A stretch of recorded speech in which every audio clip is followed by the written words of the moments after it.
Hello friends, आपण आज आता रोटेशनल मोशनचे काही न्यूमेरिकल स्टार्ट करून राहिलेलो आहे. आता रोटेशनल मोशनच्या न्यूमेरिकल्समध्ये आता पहिला न्यूमेरिकल मी टॉर्क संदर्भातला घेतो. तर so what do you mean by torque? Torque is equals to force into momentum R, आणि आपण टॉर्कचा फॉर्म्युला डिराईव्ह केला होता. Torque is equals to I alpha. तर एक प्रॉब्लेम आहे. There is a rod whose mass is 3 kg and length is 2 meter. पहिले rod rest पोझिशनला होता, म्हणजे N1 त्याचं 0 होतं. टाइम 10 सेकंडमध्ये त्याची स्पीड झाली 900 राउंड पर सेकंड. तो बच्चों क्वेश्चन पूछा गया what is the torque. Okay, चलो मास दिया 3 kg का, लेंथ 2 मीटर दिया. इनिशियली हमारा रॉड रेस्ट पोजीशन पे था. जब टाइम t 10 सेकंड होता है तो रॉड ये वाले स्पीड से गोल गोल घूम रहा है. टॉर्क पूछा है. तो सबसे पहले n2 हमें दिया है, सेकेंड स्पीड वो है 900 राउंड पर सेकेंड. 900 राउंड पर सेकेंड दिया है या पर मिनट दिया है? आई डोंट थिंक कि वो पर मिनट दिया होगा, उसको आरपीएम में होगा वो शायद. ठीक है, चलो शायद मुझे एक बार ये क्वेश्चन पढ़ना पड़ेगा कि उन्होंने आरपीएस में दिया है कि आरपीएम में दिया है.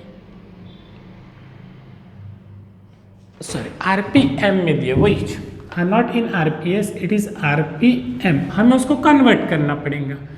जब हम इसको सॉल्व करते हैं 3 2 6 3 3 9 30/2, तो आंसर आएगा हमारा 15 हर्ट्ज.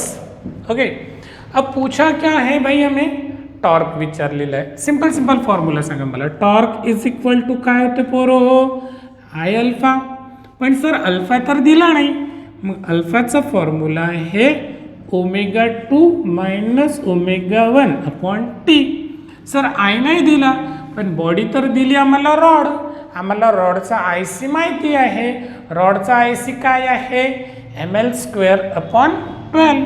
चला टाका आपला फॉर्म्युलामध्ये. टॉर्क आयच्या ठिकाणी काय घेतो मी? ml²/12 multiplied by ω2. ω2 म्हणजे twice pi n2 minus twice pi n1/T.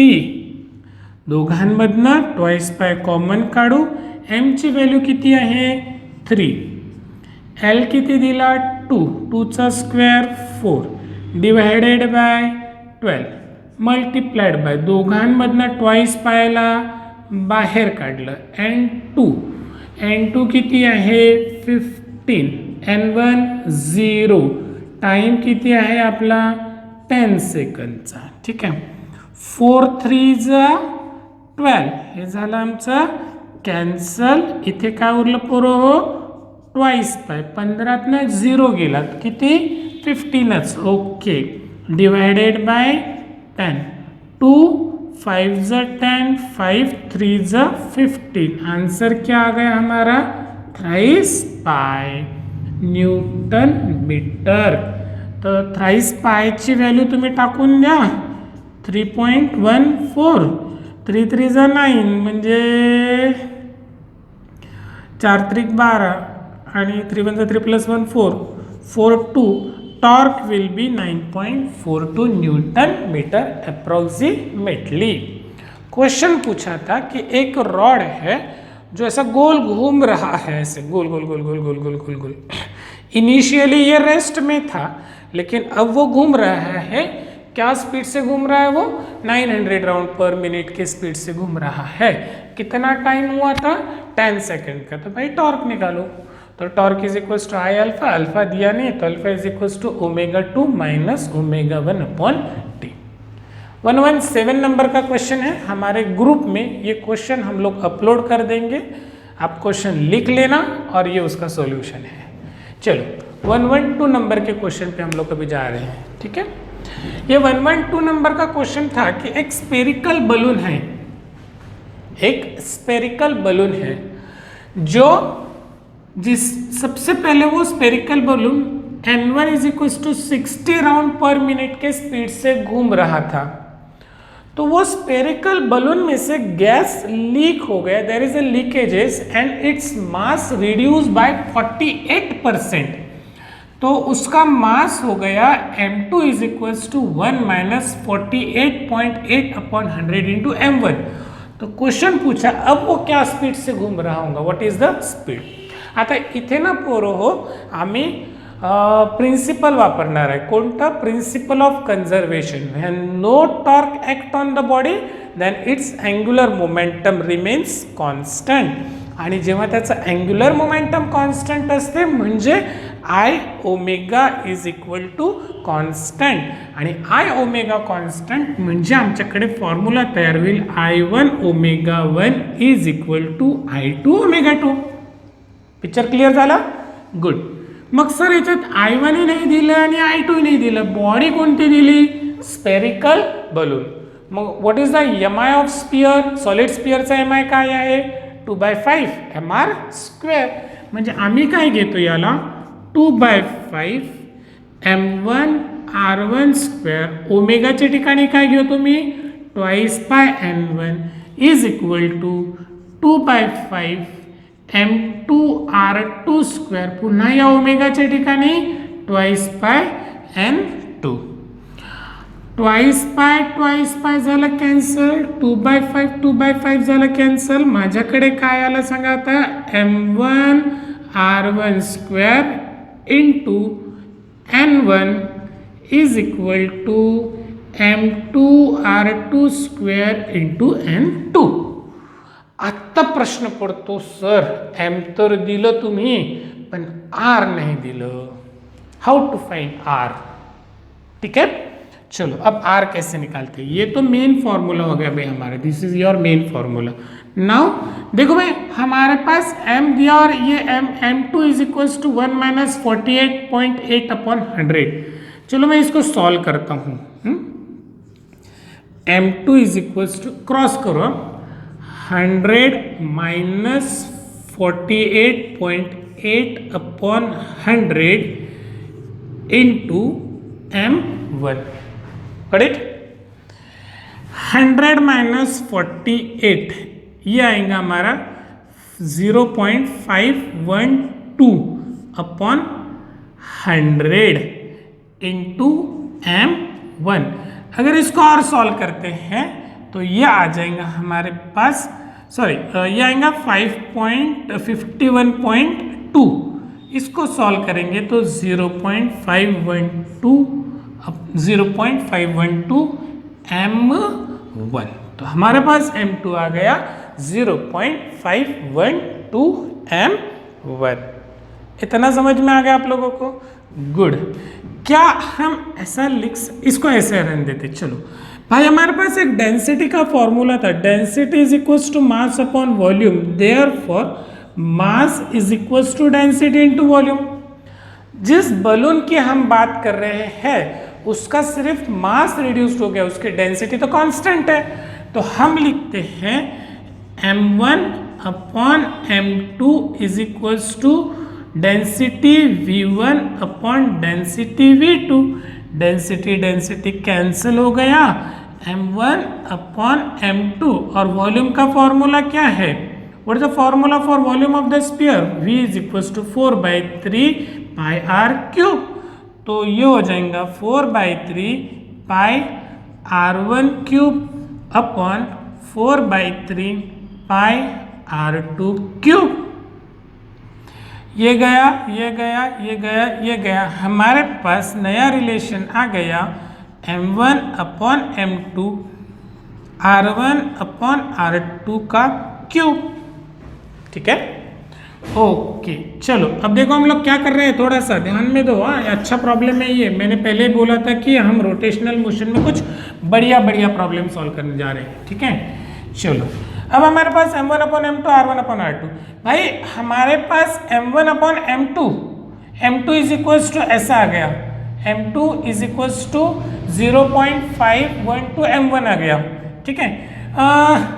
ये देखो मैं क्या, हम इसको ऐसा लिख सकते हैं m1 अपॉन m2, ये m1 अपॉन m2 ये 100 ऊपर ले लिया, 0.512 नीचे आ गया, ठीक है।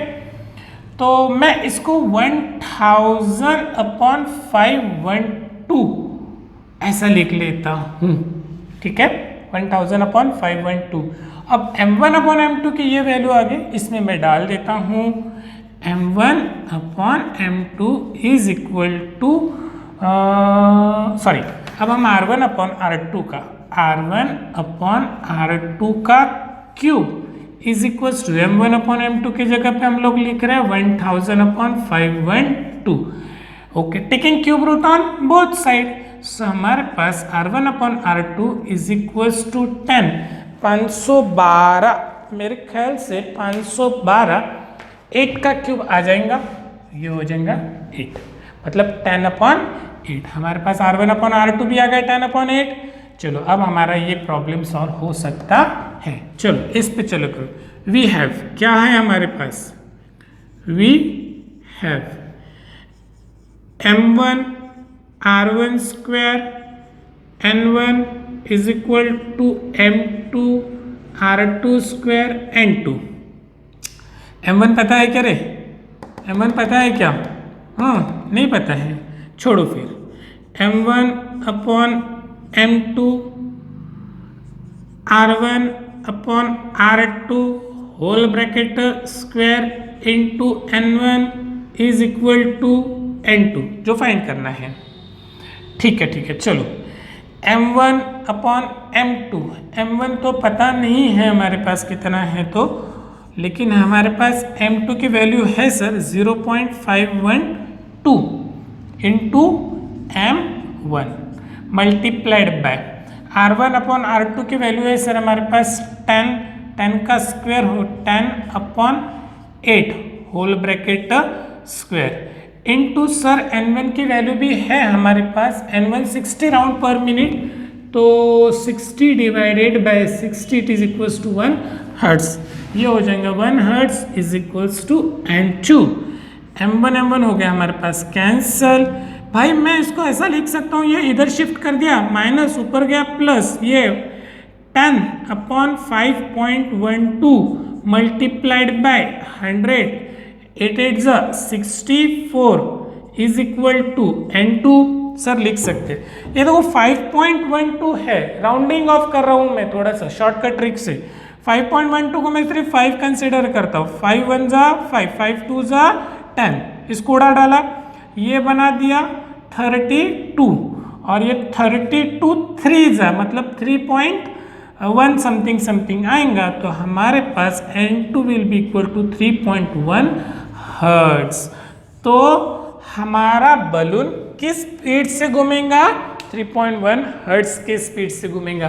पहले किस स्पीड से घूम रहा था, 1 हर्ट्ज से, अब उसका मास रिड्यूस्ड होने की वजह से वो अभी 3.1 मतलब उसकी स्पीड बढ़ गई है, right. This is the question, important question है, वीडियो 2 बार 3 बार देख लो फिर आपको समझ में आ जाएगा, और अच्छा क्वेश्चन बनाया है ये, ठीक है। ओके चलो और एक नेक्स्ट क्वेश्चन की तरफ बढ़ते हैं। ये वीडियो 2 बार 3 बार देखना तभी आपको समझ में आ जाएगा, ठीक है। नेक्स्ट क्वेश्चन है, एक बॉडी है जिसका मोमेंटम ऑफ इनर्शिया में 2 kg मीटर स्क्वायर दिया, इनिशियली वो रेस्ट पे थी, फिर वो 4 रेड पर सेकेंड के स्पीड से घूम रही है, जब टाइम हमारा 2 पाई सेकेंड का था। पावर निकालने के लिए बोला है, क्या निकालने के लिए बोला है हमें, power. What is the formula for power? Power is equals to torque into omega. Power का फॉर्मूला क्या है, टॉर्क इंटू ओमेगा। टॉर्क का formula, torque is equals to I alpha into omega, ठीक है। पावर का फॉर्मूला है आई alpha omega, चलो ठीक है। I2